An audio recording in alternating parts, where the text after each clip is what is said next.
सफर यहीं खत्म नहीं हुआ था, क्योंकि अभी उस शिवलिंग की मिस्ट्री भी बाकी थी जिसके निशान इस धरती पर खुले आसमान के नीचे विराजमान थे। क्योंकि विलासगढ़ के तबाही बर्बादी के राज की दास्तान कहीं इसी अनहोनी से तो शुरू नहीं हुई जिसने दैवीय श्राप का एहसास छुपा था।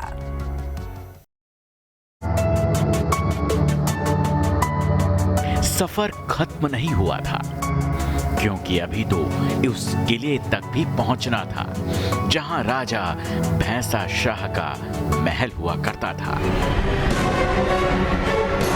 आंखों के सामने एक बार फिर तबाही, बर्बादी और इतिहास की सिसकियां लेती निशानियां बिखरी पड़ी थीं।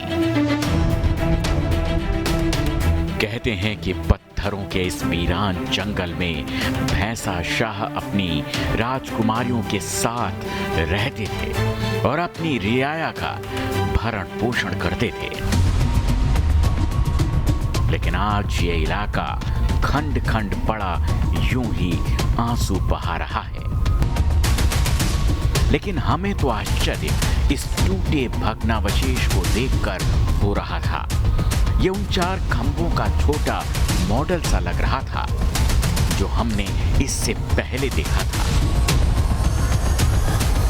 जब हमने इसे भी पास से देखा तो ये किसी मंदिर सा लग रहा था।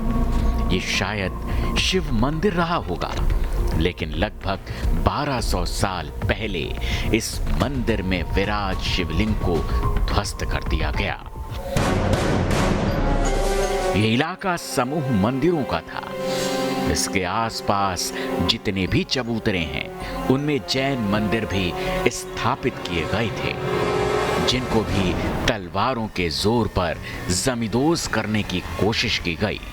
सामने आप देख रहे हैं ये पूरा भैंसागढ़ साम्राज्य था, उसका जो किला था उसका ये नमूना है। यहाँ उनका महल हुआ करता था और चारों तरफ मंदिर थे। इन मंदिरों के साथ एक खास बात और है कि आप अगर नज़र डालेंगे तो यहाँ शिव की मूर्तियाँ हैं, विष्णु की मूर्तियाँ हैं, जैन मंदिर की मूर्तियाँ यहाँ आपको मिलेंगी। यानी कि उस समय भैंसागढ़ शाह के समय लगभग ये शासन रहा है 12वीं-13वीं शताब्दी का। उस समय धर्म की पूरी तरह से प्रतिष्ठा थी और चारों तरफ मंदिरों का ही बोलबाला था। जिसके पराक्रम की धरती राजस्थान कही गई, उसके मानचित्र पर कभी हड़ौती के साम्राज्य में विलासगढ़ में गौड़ राजवंश के राजा भैंसा शाह ने इतिहास की वो कहानी लिख दी जिसे भले ही सदियों पहले गुमनाम करने की कोशिश की गई, लेकिन उनकी ये कहानियां आज भी इन खंडित निशानियों में महफूज हैं। बस कोशिश करनी है उनको सुनने की।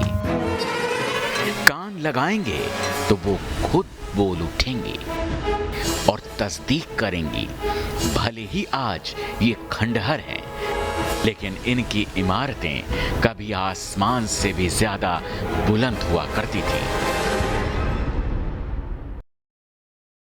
रहस्य में आज के लिए फिलहाल इतना ही। अगली कड़ी में हम करेंगे एक और रहस्य की पड़ताल। आप बने रहिए न्यूज़ नेशन के साथ, क्योंकि खबरों का सिलसिला यहां कभी नहीं थमता।